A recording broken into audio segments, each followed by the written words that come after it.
In the vast deserts of Libya, a young Bedouin boy named Muammar Gaddafi was born in 1942, in a tent near Qasr Abu Hadi.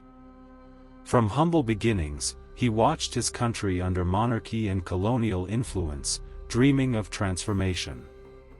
In 1969, as a 27-year-old army officer, he led a bloodless coup, overthrowing King Idris I. Gaddafi seized power, not with armies of soldiers, but with a vision of a new Libya, free from Western domination. He proclaimed himself brother leader of a socialist revolution. There would be no president, no parliament, only the will of the people, through people's committees. In theory, it was rule by the masses. In reality, it was rule by Gaddafi.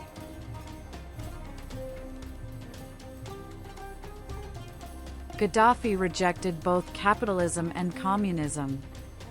Instead, he created his own political philosophy, compiled in the Green Book, a confusing mix of Islamic socialism, tribal democracy, and anti-imperialism. He nationalized Libya's oil industry, expelled Western military bases, and used oil wealth to fund free education, healthcare, and infrastructure. For a time, many Libyans prospered. But Gaddafi's Libya was no utopia.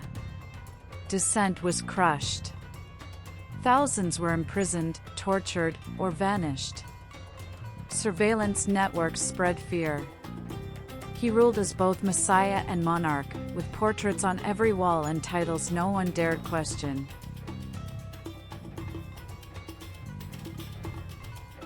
Beyond Libya's borders, Gaddafi became notorious. He funded rebel groups, militias, and terrorist organizations across Africa and the Middle East. He championed anti-Western causes and called for a United States of Africa. In 1986, after alleged Libyan involvement in the Berlin nightclub bombing, the U.S. bombed Tripoli and Benghazi. Gaddafi's adopted daughter was killed. In retaliation, he escalated support for militant groups. Then came the 1988 Lockerbie bombing. Pan Am Flight 103 exploded over Scotland, killing 270 people. The world pointed to Libya. Sanctions followed.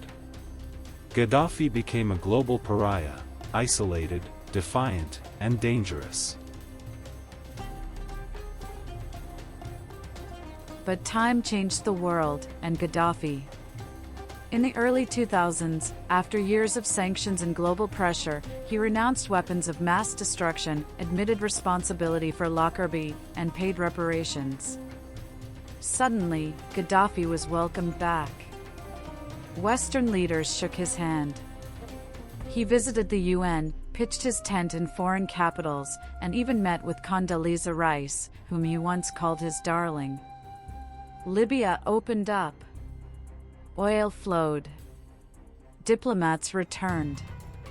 But beneath the surface, the regime remained tightly controlled, simmering with discontent. In 2011, the winds of the Arab Spring reached Libya. Protests erupted in Benghazi, calling for democracy. Gaddafi's forces responded with bullets.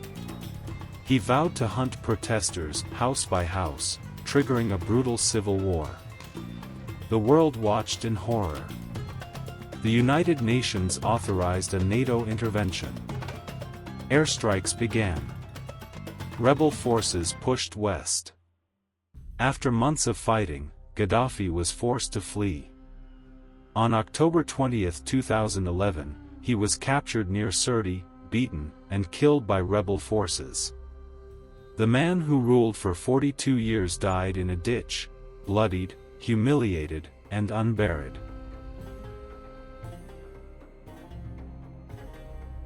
Today, Libya is fractured, a nation still struggling to recover. Some remember Gaddafi as a builder, a Pan-African visionary. Others see only a dictator who ruled with fear and arrogance. His legacy is tangled, a ruler who defied empires, empowered his people, then silenced them. He lived as a king, died as a fugitive, and left behind a nation searching for peace in the shadow of his storm.